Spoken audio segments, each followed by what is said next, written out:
Bora brincar agora aqui então, né, com algumas questões sobre contabilidade fiscal aqui da aula 6.2 da disciplina de Finanças Públicas do Concurso Nacional Unificado. Contabilidade fiscal 1, 2, 3. Então, estão todas abrangendo esse assunto de déficit, dívida pública e tipo de orçamento público. Aqui na questão 1 eu já respondi, perguntava o que a Lei 4.320 de 1964 diz a respeito da cobertura dos débitos de manutenção das empresas públicas realizadas das despesas públicas. Aí eu coloquei que é realizado através das subvenções econômicas. Esse é o que está aqui no artigo 18, né? A cobertura dos débitos de manutenção das empresas públicas de natureza autárquica ou não far-se-á mediante subvenções econômicas, expressamente incluídas nas despesas correntes do orçamento da União, do Estado, do município ou do Distrito Federal. O parágrafo único fala ainda que considera-se igualmente como subvenções econômicas as dotações destinadas a cobrir diferente do preço de mercado e os preços de revenda pelo governo de gênero alimentício ou outros materiais e as dotações destinadas ao pagamento de bonificações a produtores de determinados gêneros ou materiais. Vamos ver o que isso tem falando porque que as outras não são corretas. O chat aqui fala que fala nada de bom, só fala que não é.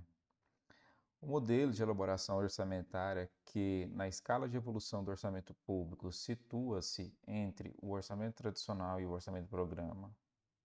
Oxe, modelo de elaboração orçamentária que, na escala de evolução do orçamento público, situa-se entre o orçamento tradicional e o orçamento programa. O que que tem isso? Neste modelo, já se consideram os custos dos programas propostos e os dados quantitativos de realizações, no entanto, sem vinculação ao instrumento de planejamento central.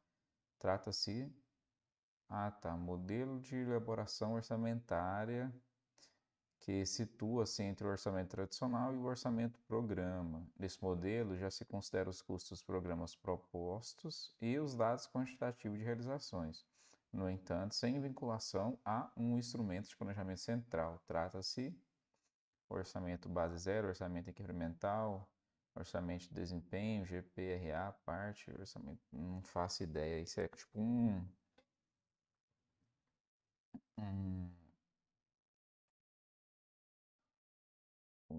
uma história, né, sobre a parte de histórico, né, do tipo de orçamento público, né.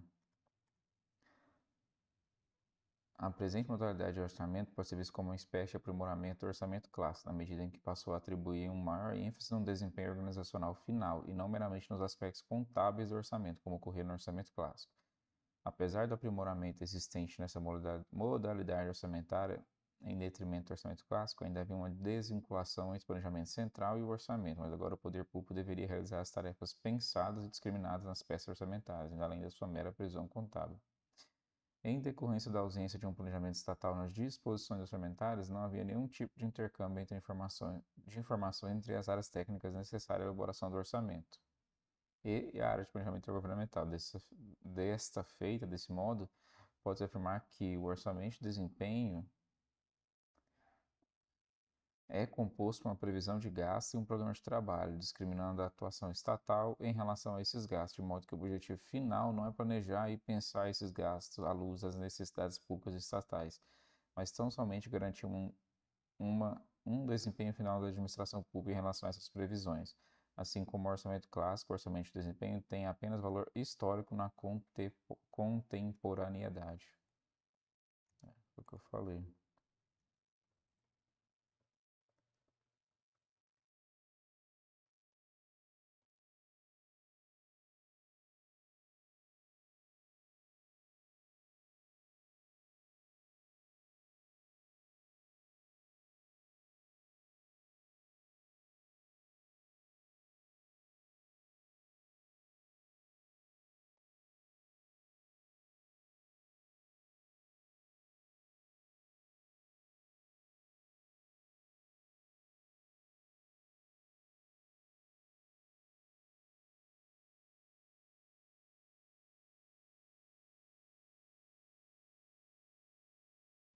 Você vai considerar o desempenho do passado para planejar o futuro, similar ao conceito de orçamento de desempenho no setor público.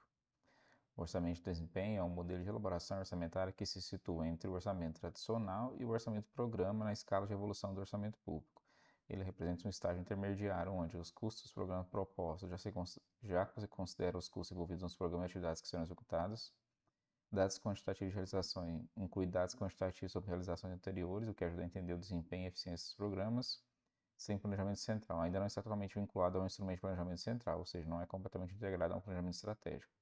Esse modelo se diferencia do orçamento tradicional, que foca apenas nas despesas e receitas, sem considerar o desempenho, e do orçamento de programa, que é mais sofisticado, integrando planejamento estratégico e avaliação detalhada de desempenho. Comparação com outros modelos. O orçamento baseado, cada item deve ser justificado a partir de zero, sem considerar o orçamento anterior, é mais rigoroso e detalhado. O orçamento incremental que foi o que escolhi, né? Baseia-se no orçamento do ano anterior, ajustando incrementos ou reduções. Não foca no desempenho, mas em ajustes incrementais. GPRA, Government Performance and Results Act, focado em resultado e desempenho, mais alinhado ao orçamento do programa. PART, Program Assessment Rating Tool, ferramenta para avaliar a eficácia dos programas, também mais sofisticado que o orçamento de desempenho. Resposta correta, orçamento de desempenho. Conteúdo expandido, orçamento tradicional, orçamento de desempenho, orçamento de programa, exemplo prático. Conclusão. Rapaz, cada questão é um livro.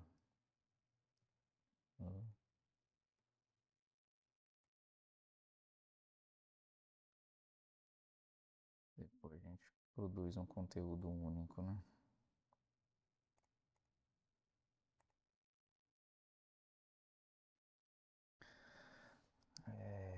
Vamos lá para a próxima.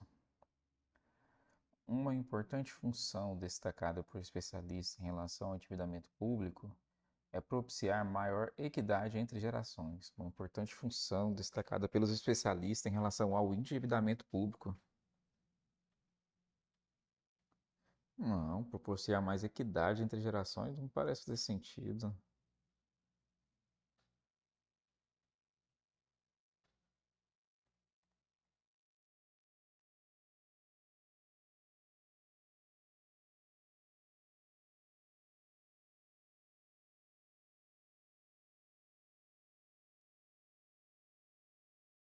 Imagine que sua família decide comprar uma casa. Para isso, pega um empréstimo que será pago ao longo de muitos anos. Mesmo que você seja uma criança agora, quando crescer, você também ajudará a pagar por essa casa. Esse empréstimo não só beneficia sua família hoje, mas também você e sua futura família, pois todos terão um lugar para morar. Isso é similar à ideia de equidade entre gerações no endividamento público. Tipo, minha casa, minha vida, né?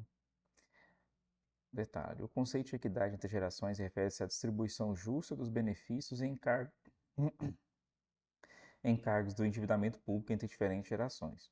Quando o governo toma empréstimos para financiar investimentos públicos, como infraestrutura, educação, saúde, os benefícios desses investimentos são colhidos ao longo de muitos anos. Isso significa que não apenas a geração atual, mas também as gerações futuras se beneficiarão desses investimentos.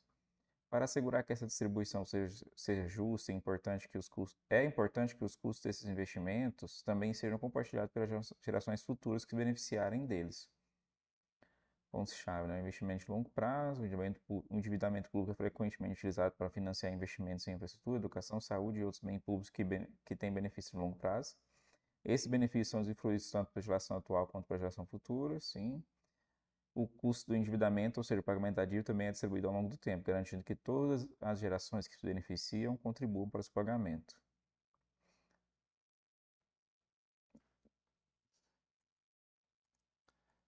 Entendi o que ele quis dizer com propiciar maior equidade. Propiciar uma equidade que no sentido de que ao ao o governo fazer endividamento para criar benefícios para os cidadãos, né? Como um hospital, alguma coisa, quem se beneficia dele não é apenas as pessoas que estão tendo aquele hospital criado ali naquele momento, né? Mas as gerações futuras também, quando você constrói uma estrada e tudo mais. Agora, o que eu raciocinei era que o endividamento público, né, normalmente fica para as gerações futuras pagar a maior parte, né? Dependendo, pelo menos é o que a gente vê, é o endividamento público só crescendo, né? Então, por exemplo, histórico do endividamento público desde 2000 no Brasil.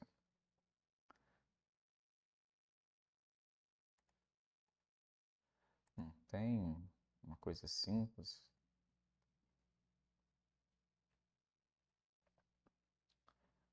Desde 2013 dá para ver também que isso vai só aumentando esse endividamento, né?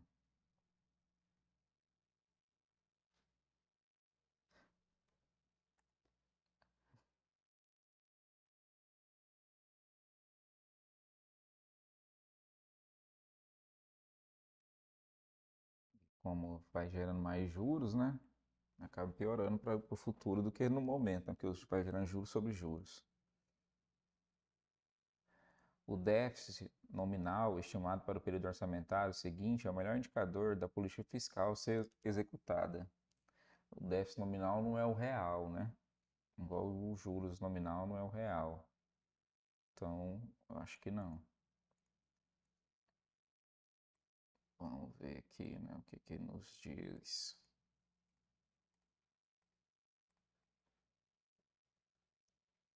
Tô gostando desse conteúdo que tá criando, tá ficando bom.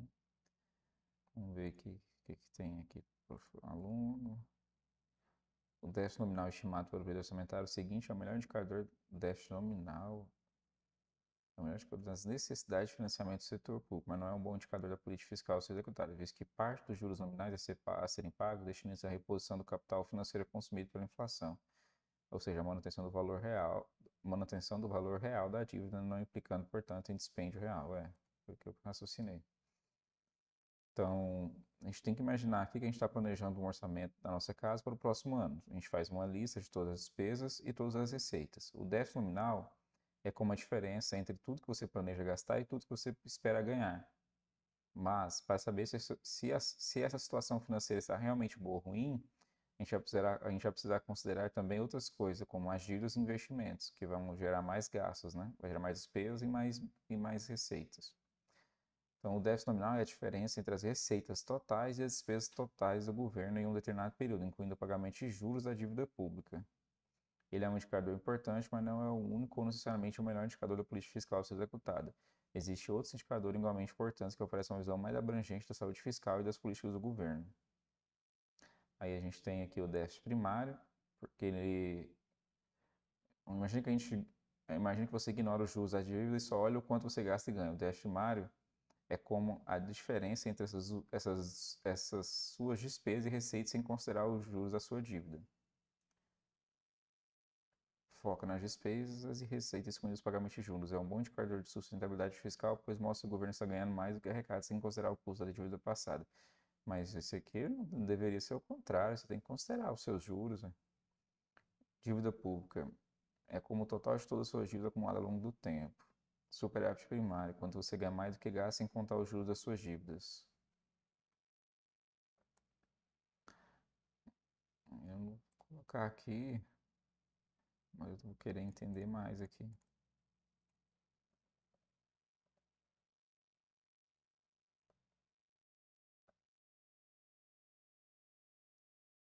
Porque, e com o entendimento de que saber as, os, o-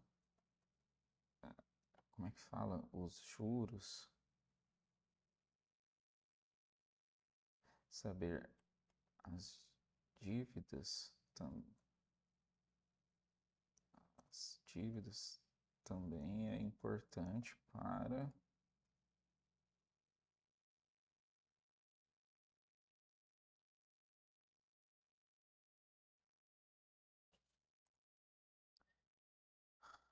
política fiscal a ser executada.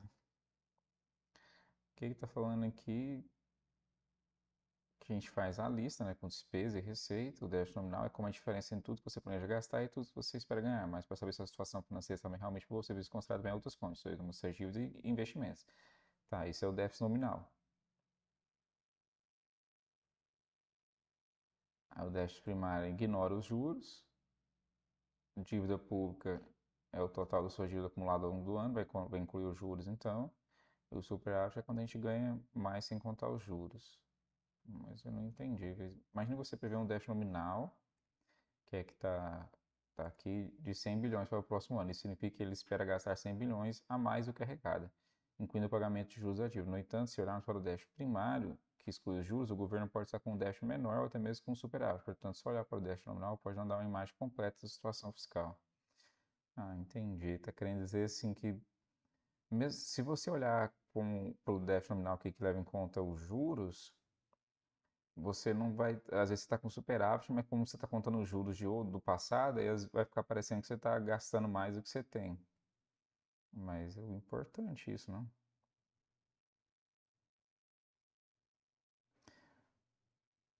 Mas de novo, tudo isso, respondeu igual.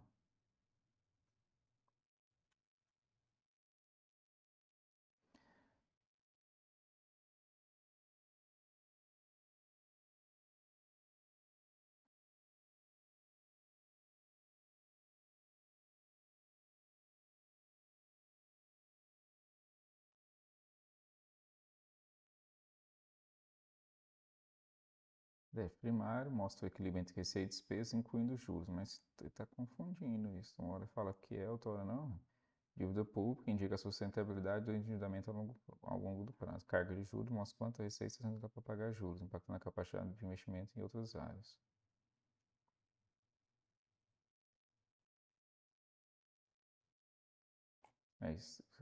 Isso significa que ele espera gastar 100 bilhões a mais do que arrecada, incluindo o pagamento de juros da dívida.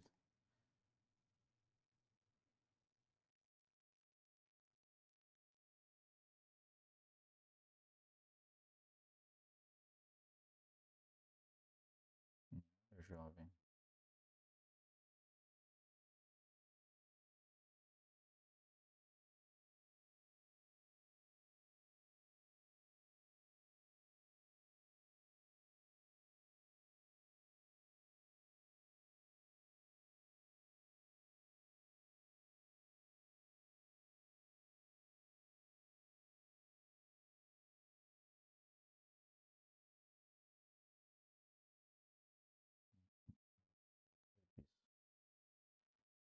Entre as causas de elevação da dívida bruta do governo geral e da dívida líquida do setor público a partir de janeiro de 2014 até agosto de 2019, pode-se elencar a desvalorização cambial do período, que impactou negativamente a parcela da dívida externa, os elevados déficits primários do setor público aliados à retração da economia e baixo crescimento, a acumulação de ativos em que o Banco Central repunha a liquidez desfazendo operações compromissadas ou o Tesouro Nacional emitia menos que os resgates, o elevado crescimento das reservas internacionais que impactaram negativamente a DLSP, a qual cresceu em maior ritmo que a DGBB, os elevados empréstimos da União via Tesouro Nacional ou BNDES com o objetivo de fomentar investimentos de longo prazo por meio de concessão de crédito público direcionado.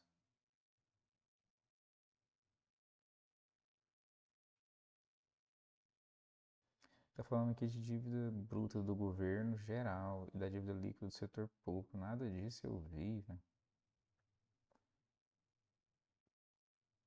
Desvalorização do câmbio poderia impactar negativamente a parcela da dívida externa, mas eu não consigo fazer o link, né, entre qual que seria, né?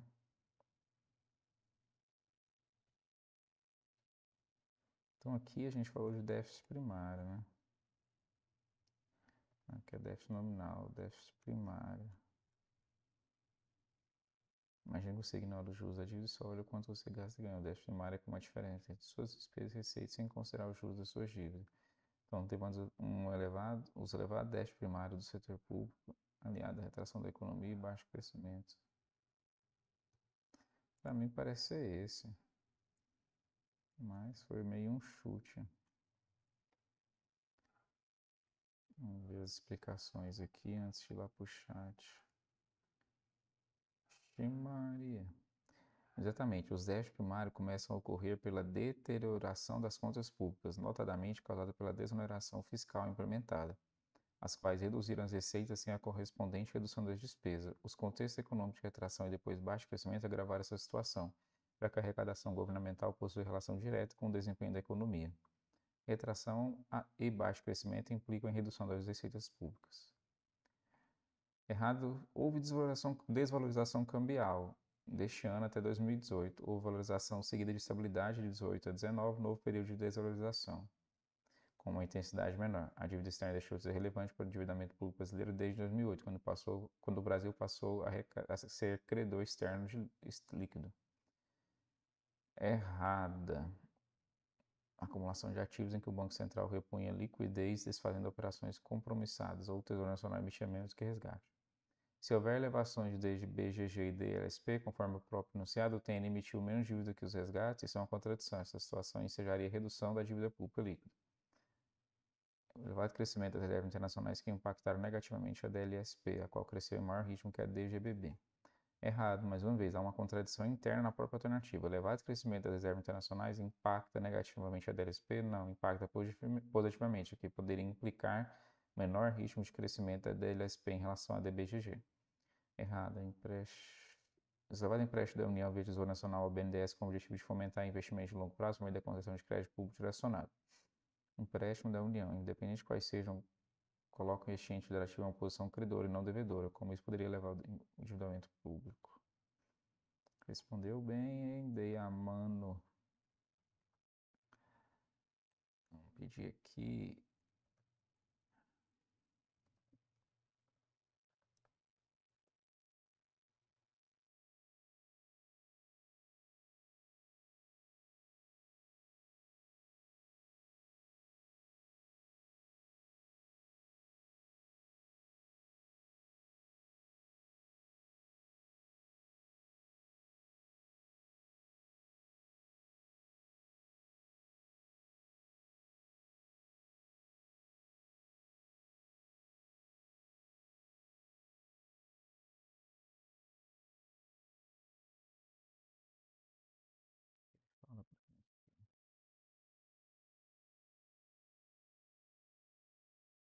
Já está errado.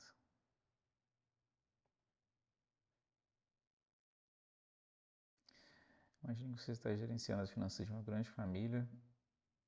Se durante alguns anos a família gasta mais do que ganha, pega dinheiro emprestado e ainda a economia da família está piorando, isso faz com que a dívida aumente. Além disso, se o dinheiro que a família tem guardado em outras moedas perde valor quando convertido de volta para a moeda local, a dívida em moeda estrangeira fica ainda mais cara.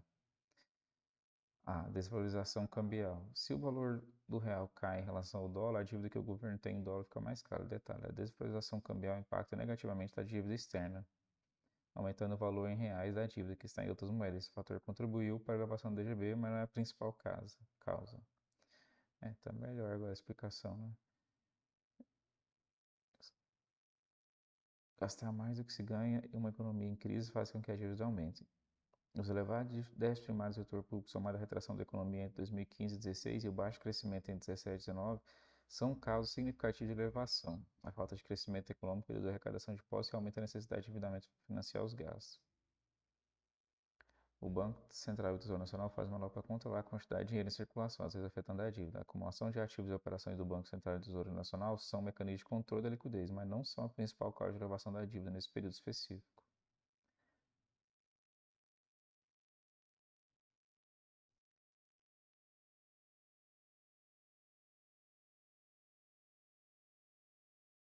Explicação. Os déficits mais elevados indicam que o governo gastou mais do que arrecadou, excluindo os juros da dívida. A retração econômica entre 2015 e 2016 e o baixo crescimento em 2016. Vou aproveitar aqui essa. Vamos voltar aqui, né? O ChatGPT parece que ficou mais burro, velho.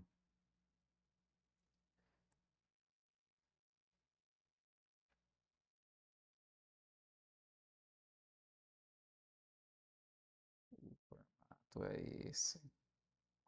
Mas gostaria de acrescentar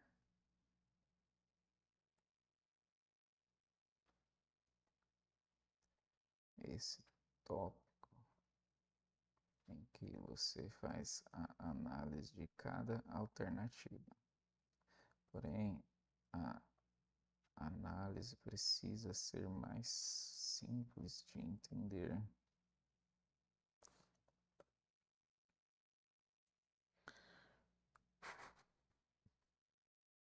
Que eu não sei nada sobre esse assunto, que eu tenho que não está prestando.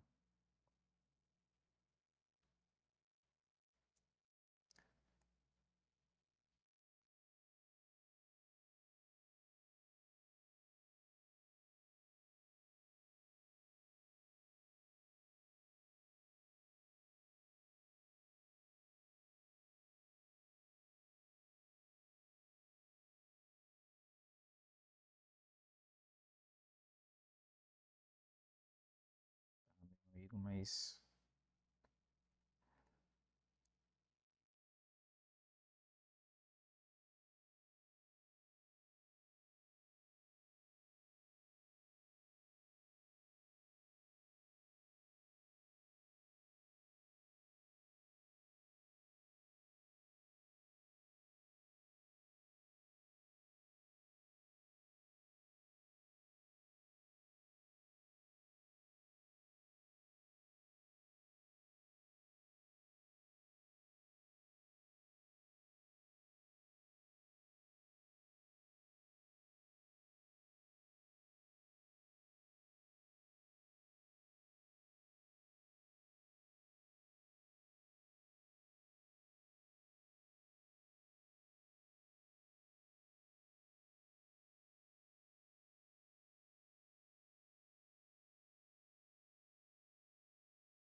não tem por que ficar repetindo esse tanto de coisa, não.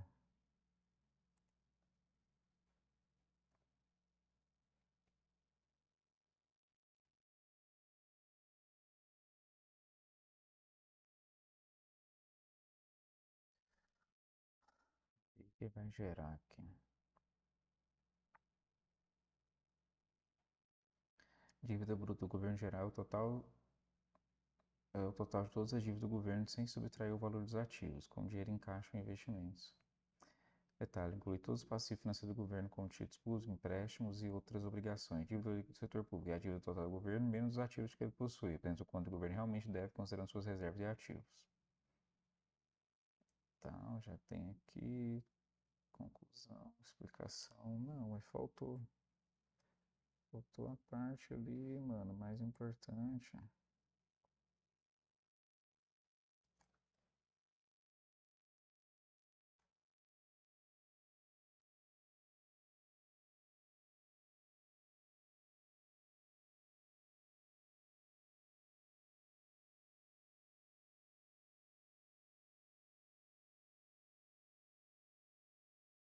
Explicou aqui. Aí isso aqui tinha que estar. É bom estar antes da pergunta, né? Ou.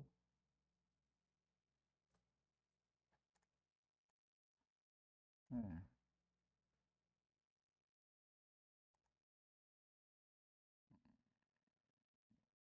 É. Eu já vou ter visto a pergunta, né? Aí vem a pergunta. Tá. Aí aqui ele já foi para a conclusão. Mas eu gostaria dessa explicação simples aqui, né?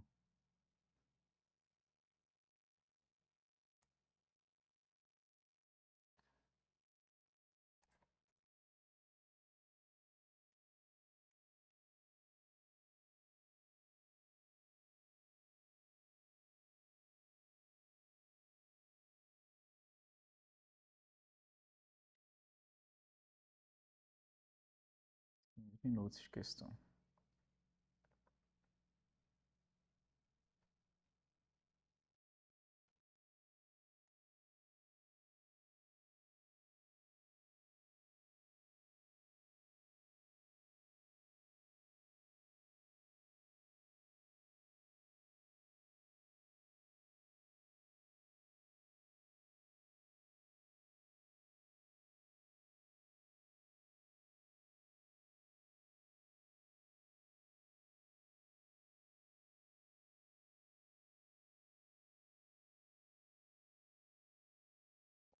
Conteúdo, hein?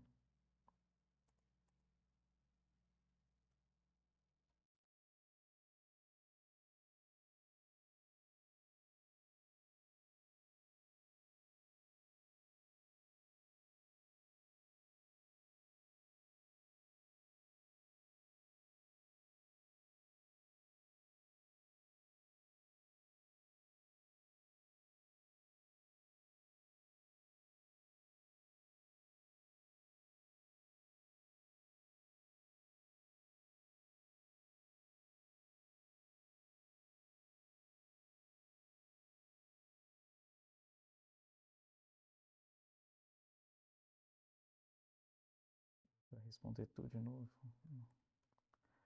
Avalie a afirmação. Quando o governo está em condição de déficit, é porque necessariamente faz uma poupança pública. Faz uma poupança pública negativa. Essa afirmação é correta, pois se houver déficit, necessariamente haverá poupança negativa. Incorreta, pois o déficit acontece quando a poupança é insuficiente para cobrir os investimentos públicos, sendo assim não necessariamente negativa. Incorreta, não existe relação entre as variáveis. Incorreto, já que uma não é consequência da outra. Correto, já que o déficit público leva necessariamente a uma poupança pública negativa. Rapaz, não sei. Quando o governo está em condição de déficit, está déficit negativo, está deficiente, está faltando. Faz uma poupança pública negativa. Acho que não tem correto entre essas. Correto, porque o déficit acontece quando a poupança é insuficiente para cobrir os investimentos públicos, sendo assim não necessariamente negativa. Faz sentido, faz sentido.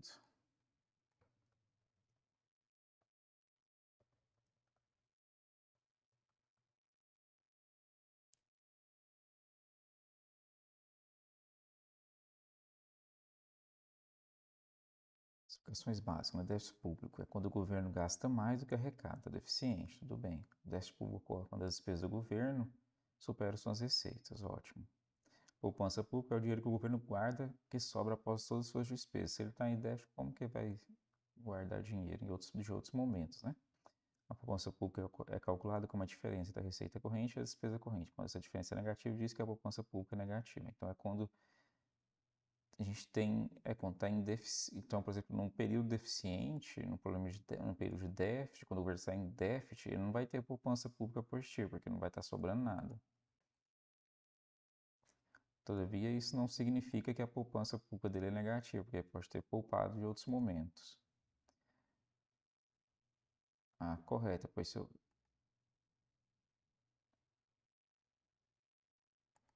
Ah, tá. Sempre que o governo gasta mais que ganha, ele está economizando negativamente. Sempre que o governo gasta mais do que ele ganha, ele está economizando negativamente, não está economizando.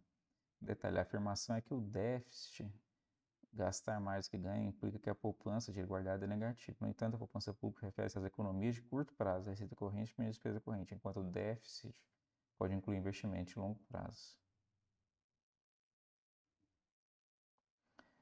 Incorreto, pois o déficit acontece quando a poupança é insuficiente para cobrir os investimentos públicos, sendo assim não necessariamente negativo. O governo pode ter um déficit mesmo que sua poupança não seja negativa, tudo bem. A poupança pública pode ser positiva, receitas correntes maiores que a despesa corrente, mas ainda assim o governo pode ter um déficit se os investimentos e despesas de capital forem altos. Portanto, o déficit não significa necessariamente poupança negativa. Não existe relação entre as variáveis. Déficit e poupança pública não estão relacionados. Essa informação sugere que o déficit público e poupança pública não têm qualquer ligação, o que é incorreto, pois eles estão interligados pelas finanças do governo. Incorreto, já que uma não é a mesma coisa da C, né? O déficit, no caso. embora déficit e poupança pública esteja relacionado a um déficit público, não necessariamente resulta em poupança pública negativa, já que o déficit pode incluir investimentos e despesa de capital, agora for na B, né? Sempre que há um déficit, a poupança pública será negativa. Semelhante à alternativa A, essa informação assume que o déficit público mais gasto que receita implica poupança negativa, o que não é necessariamente verdade, devido à distinção entre despesas correntes e de capital. Imagine que você está administrando as finanças da sua casa. Se você gastar mais do que ganha, você tem um déficit, certo? Mas mesmo que você esteja economizando dinheiro, poupança positiva, ao não gastar tudo que ganha imediatamente, se fizer grandes investimentos, como comprar uma casa, ainda pode ter um déficit. Portanto, ter um déficit não significa necessariamente que sua poupança é negativa. A poupança pública se refere à economia que o governo faz com suas receitas correntes menos suas despesas correntes. No entanto, o déficit público inclui todas as despesas, incluindo grandes investimentos de longo prazo. Portanto, é possível que o governo tenha um déficit público mesmo que a poupança pública não seja negativa. Exemplo prático, imagina que o governo arrecada R$ 1.000 em impostos e gasta R$ 800 em despesas correntes.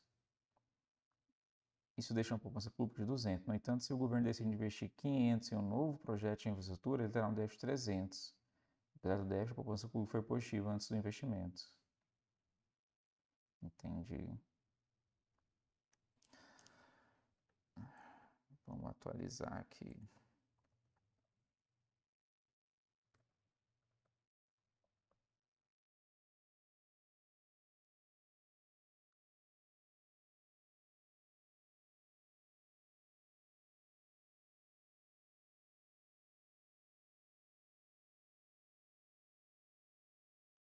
Explicação simples, detalhe.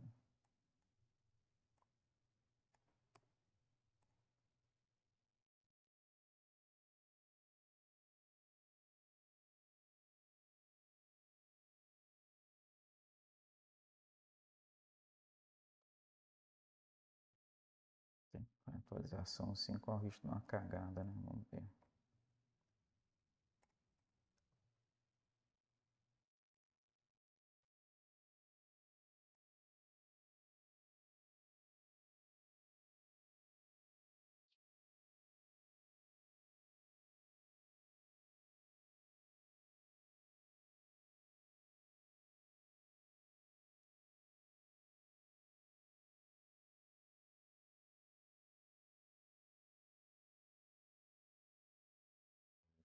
Aqui na explicação em detalhe.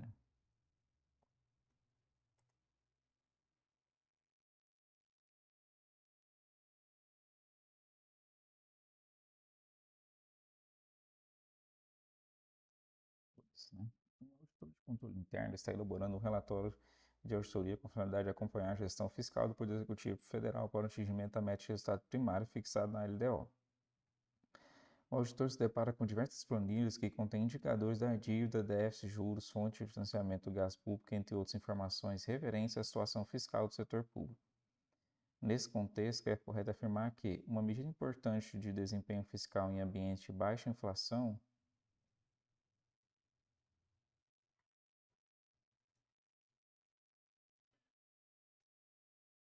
importante de desempenho fiscal em ambiente de baixa inflação é o déficit operacional, porque identifica os fortes desequilíbrios nos fluxos de receita e despesa financeira, sendo considerado um método abaixo da linha.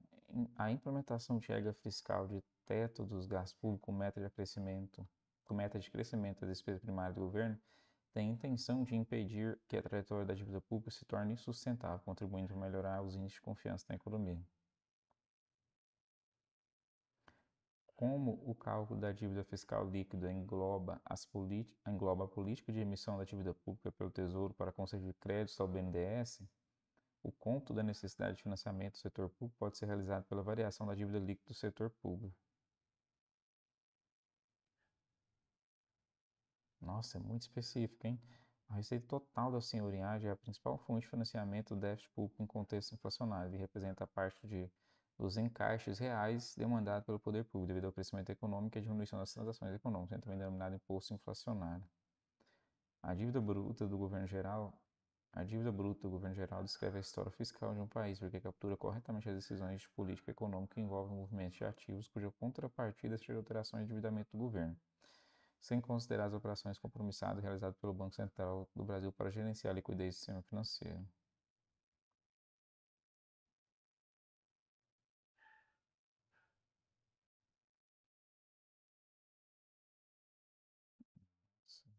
Complicado, hein?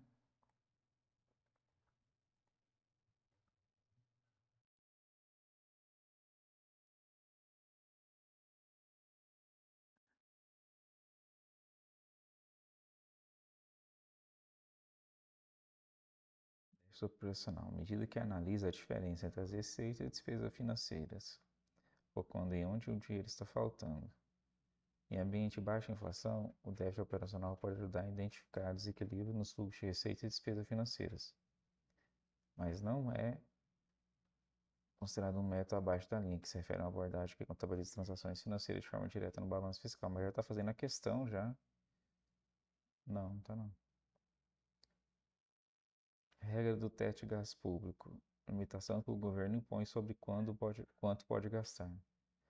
Dívida líquida e necessidade de financiamento do setor público. Cálculo que inclui dívidas e empréstimos como aquele do Tesouro ao BNDES. Senhoriagem e imposto inflacionário. Dinheiro que o governo ganha por imprimir moeda.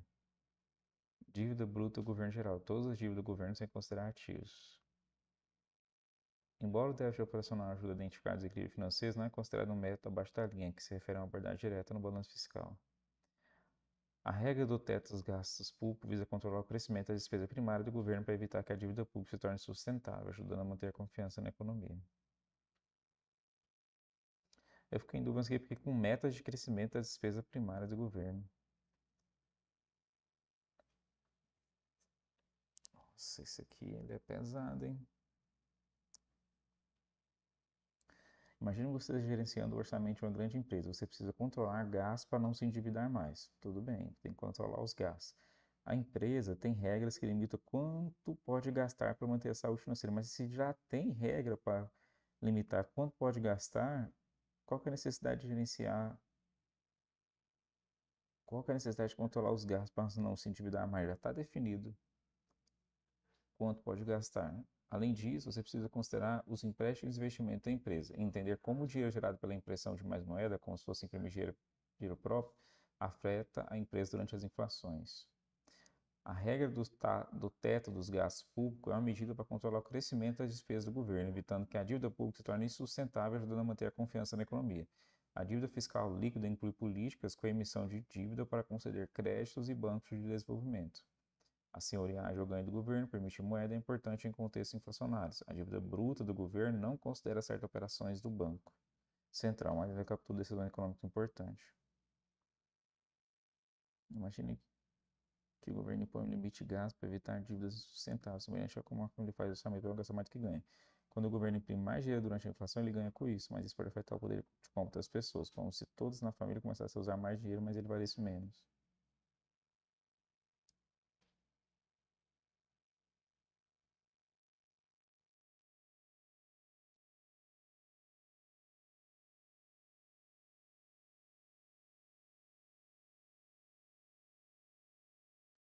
É, a primeira parte aí dá para entender, agora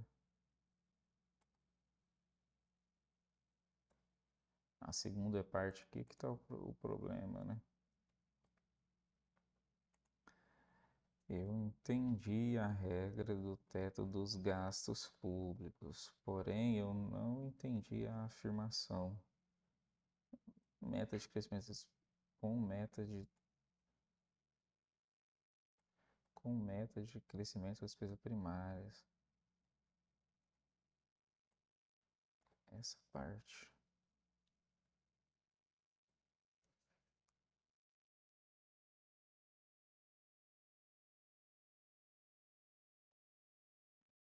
Só me explique o que eu falei que não entendi. Eu preciso refazer toda a resposta. Credo.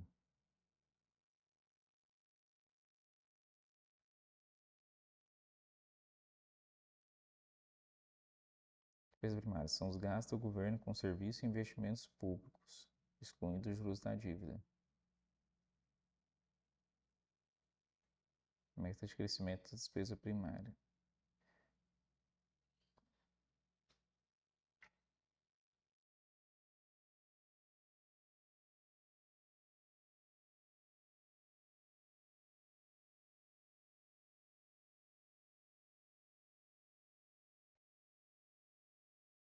A meta para limitar o crescimento. A meta de crescimento das despesas primárias é uma forma de limitar o aumento dos gastos do governo com serviços e investimentos públicos, com despesa primária, garantindo que eles não cresçam mais que a inflação do ano anterior, ajudando a manter as finanças públicas sob controle. A relação entre estoque da dívida e receita disponível indica a quantidade de vezes que a dívida acumulada poderia ser quitada com a receita disponível. A relação entre estoque e receita indica a quantidade de vezes que a dívida acumulada poderia ser quitada com a receita disponível. Não sei, porque eu não estou entendendo o que é receita disponível.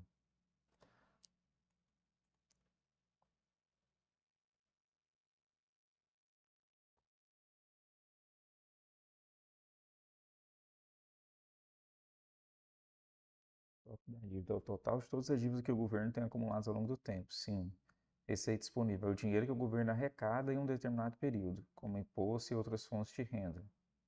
Representa o fluxo de caixa do governo, que é usado para financiar suas operações, pagar dívidas e investir em serviço público. É isso que eu pensei, que eu tinha entendido. A relação entre o estoque da dívida e receita disponível indica a quantidade de vezes que a dívida acumulada poderia ser quitada com a receita disponível. Não entendi a pergunta. A relação entre o estoque da dívida e a receita disponível indica quantas vezes o total de dívida acumulada poderia ser pago usando a receita disponível de um determinado período. Por exemplo, se a dívida total é 1.000 e a receita anual é de 200, a relação seria de 5, seria 5, indicando que levaria 5 anos de receita inteiramente dedicados ao pagamento da dívida para quitá-la.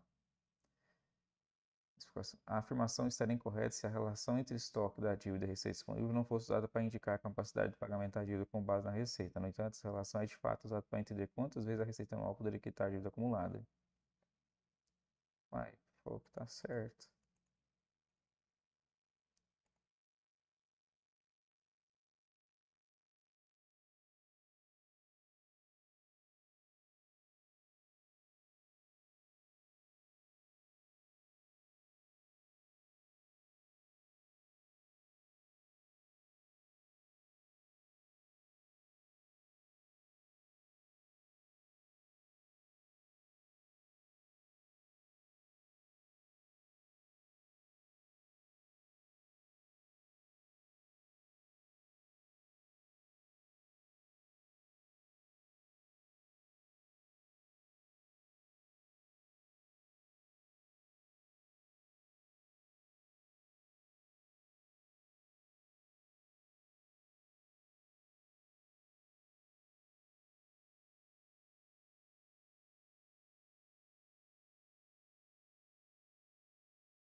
né? Se é só eu que vou ficar com essa resposta, imagina que o governo tem uma dívida total de 5 bilhões e uma receita anual de 100. Relação entre a dívida e a receita de 5 para 1. Isso significa que o governo precisaria de 5 anos. Você está falando, né?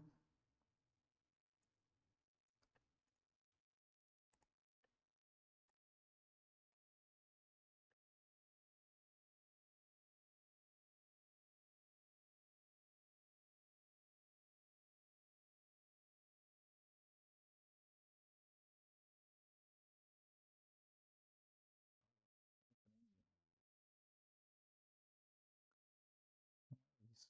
Última questão.